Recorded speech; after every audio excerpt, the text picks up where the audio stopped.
Isa ka ba sa mga nagtataka kung bakit nga ba ina-upload ng manggagamot ang video nila sa kanilang panggagamot? Napapansin ko kasi na halos karamihan ay mga nagtatanong kung bakit kailangan nga ba i-upload ang video tungkol sa gamutan na ginagawa ng mga manggagamot. At bakit nga ba umiiyak ang pasyente? Dahil ba ito sa pag-iipit ng manggagamot? At dapat bang singilin ng manggagamot ang kanyang pasyente dahil ito'y kanyang napagaling? Kaya ba ina-upload ng manggagamot ang kanilang video na panggagamot doon sa YouTube channel, sa Facebook?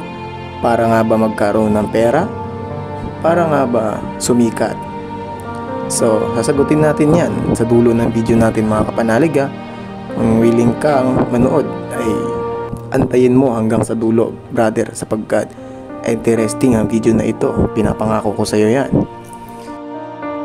Pero bago ang lahat ay mag-disclaimer muna tayo mga kapanalig ha, nang sa gayon ay hindi ma-mute ang ating video sa Curtain Country. Disclaimer: ang video na ito ay nagpapatungkol sa spiritual na gawain o tradisyonal na paraan na panggagamot. Hindi kami kumukontra sa mga religion at ginagalang namin ang opinyon ng bawat manonood. Ayan, dahil natapos ng ating disclaimer ay ipagpapatuloy na natin ang ating talakayan mga kapanalig ha. Ang una nating topic mga kapanalig ay bakit nga ba ina-upload ng mga manggagamot ang kanilang video sa panggagamot nila? So, dahil ako ay isang manggagamot, ako mismo ang sasagot ng katanungang ito. Kaya naming ina-upload ang mga video na aming ginagamot na pasyente ay dahil ito ay kailangan naming ihayag sa maraming saksi ang aming matibay na pananampalataya.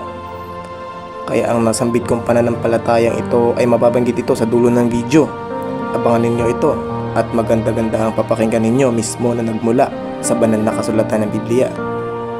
At syempre, para magkaroon ng idea ang mga tao kung sino ang dapat nilang lapitan at kung saan sila pwedeng magpagamot. At tandaan, ang mga healer na katulad namin na tinatawag na faith healer na tumatawag ng mga gumagambala ay sobrang legit, 100% po ito. Wala kaming ginagawang script o mga kakatawanan para lang sumikat ang ating video. Lahat ng ito mga pasyente hindi namin kilala at voluntary mismo sila na pumupunta galing sa iba't ibang lugar. Ikalawa ay bakit nga ba umiiyak ang pasyente kapag ito ay aming ginagamot o pinapasaniban ng gumagambala sa pasyente? Ganito kasi yan mga kapanalig. Lahat kami na mga manggagamot ay isa lang ang layunin. Yun ay ang pagalingin ng pasyente. Ngunit iba-iba ang aming pamamaraan para mabigyan lunas ang aming pasyente. Yung iba gumagamit ng palito upang itusok doon o idikit doon sa daliri ng pasyente ang palitong yaon. Ikalawa, yung iba naman ay ginagamit papel katulad ng aming ginagamit. Nang sa gayon ay walang issue o bash na negatibong komento na makikita sa social media dahil nasasaktan kasi matigas yung iniipit. Ngayon, nakadepende po ito kung ito ay may sanib. Hindi mararamdaman ng pasyente ang sakit o ang init ng gamit na nilagay doon sa kanyang paa o kamay kapag ito ay tunay na sinasaniban.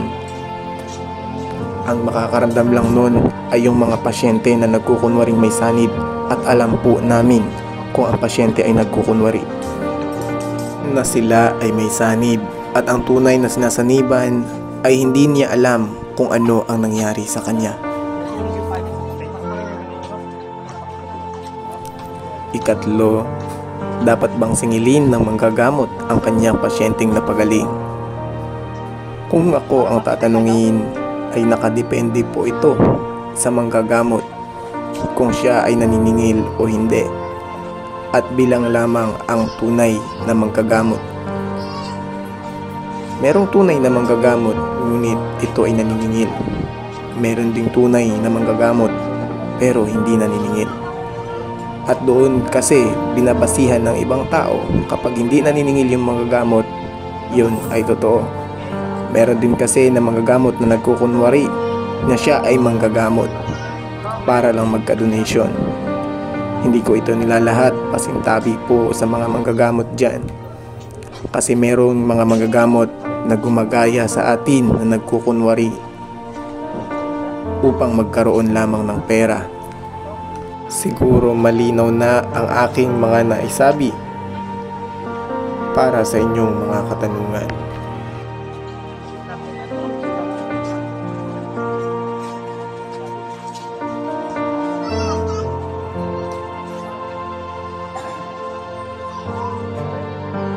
Bago natin tapusin ang video na ito, nais ko munang pakinggan ninyo ang usapin patungkol sa matibay na pananampalataya, at dapat ba itong ipahayag sa mga tao ang iyong kakayahan o ang iyong mga nagagawang himala.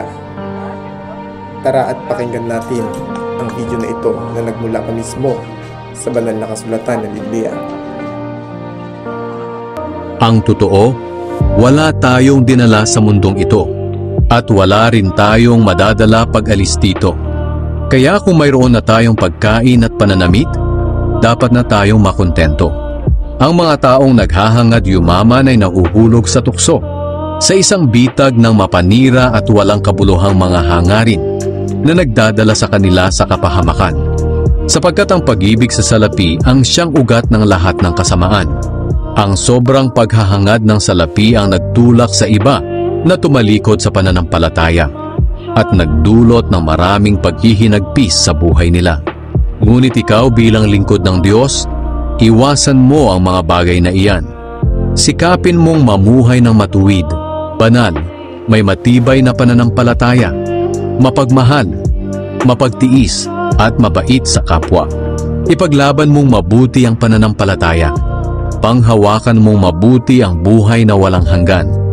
Dahil tinawag ka ng Diyos para sa buhay na ito, nang ipahayag mo ang pananampalataya mo sa harap ng maraming saksi. Sa presensya ng Diyos na nagbibigay buhay sa lahat, at sa presensya ni Kristo Jesus na nagpatotoo sa harap ni Poncio Pilato, inuutusan kitang sundin mong mabuti ang mga iniutos sa iyo, para walang masabi laban sa iyo. Gawin mo ito hanggang sa pagdating ng ating Panginoong Hesukristo. Sa takdang panahon, ihahayag siya ng dakila at makapangyarihang Diyos, ang Hari ng mga hari at Panginoon ng mga Panginoon. Siya lang ang walang kamatayan at nananahan sa di malapit-lapitang liwanag. Hindi siya nakita o maaaring makita ni numan. Sa Kanya ang karangalan at walang hanggang kapangyarihan. Amen.